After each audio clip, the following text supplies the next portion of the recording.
The close-knit communities of Moray and the Highlands and the people and families that live and work here are at the heart of the Parklands story. Exceptional care and nursing support are at the core of its commitment to residents, an ethos inspired and nurtured over the last 20 years by its founder, Ron Taylor. It's all about compassion, empathy and understanding. Somebody once said to me, when you go into a care home, you'll never remember the colour of the wallpaper, but you'll always remember the quality of care. A dedicated team of professionals provide that care.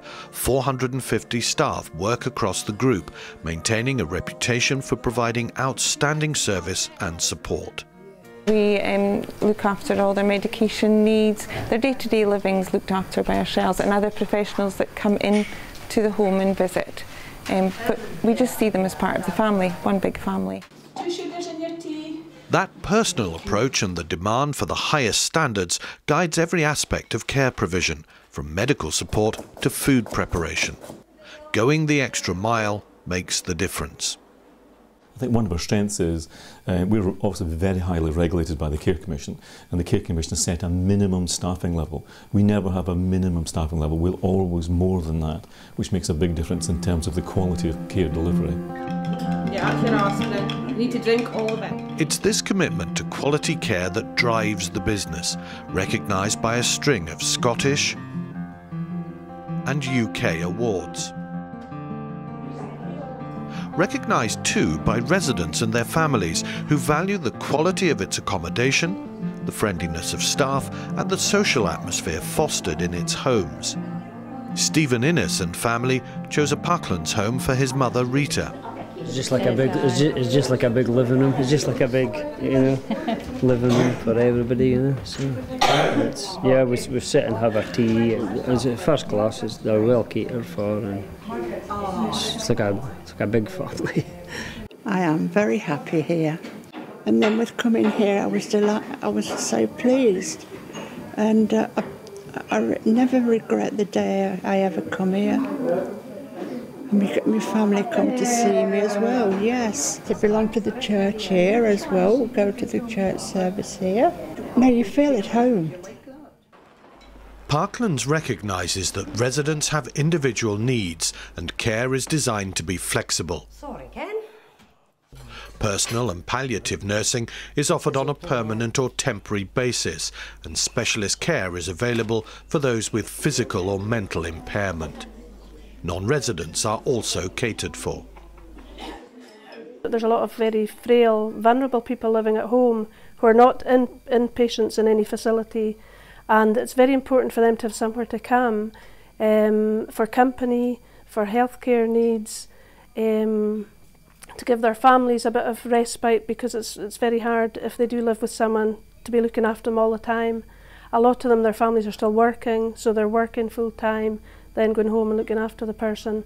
So it's very, very important to have that. The staff at Parklands are dedicated, committed and loyal. Well, I've actually been in the caring industry since I was 14, so it's what I've grown up doing, and I just love it. I mean, you get to know the residents, you get to spend your day keeping them happy, and it's generally just a nice job to have. I mean, everyone that works here is a good group of girls, so we're all kind of one big happy family, as you could say. So, I mean, it's usually a pretty kind of relaxed, happy atmosphere, even though you're running about. I feel quite humbled and stunned actually by the level of care given by all our staff. We recruit most of our staff on emotional intelligence, EQ, rather than IQ. Empathy, compassion, understanding, listening skills. It is difficult work, and it's not something that everybody can do. And for staff, there are opportunities within the group for advancement and development. I think it's important for them to realise that they can progress with us, they can develop, and we will help them develop themselves. Their aspiration is our aspiration. As it celebrates its 20th anniversary, the business is developing too. These images show the luxury living environment being created in the 2 new care homes the group's building in Muir-of-Ord and Tain. Costing £5 million, these will replace the facilities formerly run by Highland Council, raising the standard of care for residents. I strongly feel that my role is now walking the job and walking the talk, and if we were to dilute that even further, I think we'd lose that personal touch. Even on a day-to-day basis, I can walk around the homes and pick up something which is relevant that we can improve very quickly. I think that's something that the big corporates don't have. We have it because the distance between the top and the bottom is very short. The staff know that I'm available. We listen to what they say, and I walk around the homes on a weekly basis. Parklands has grown from a single care home in Buckie into one of the largest independent care providers in the north of Scotland. But the group's overriding ambition is to raise its service standards even higher. The target is the Care Inspectorate's coveted Grade 6 status. Because in the end at Parklands, it's all about family. Our family caring for yours.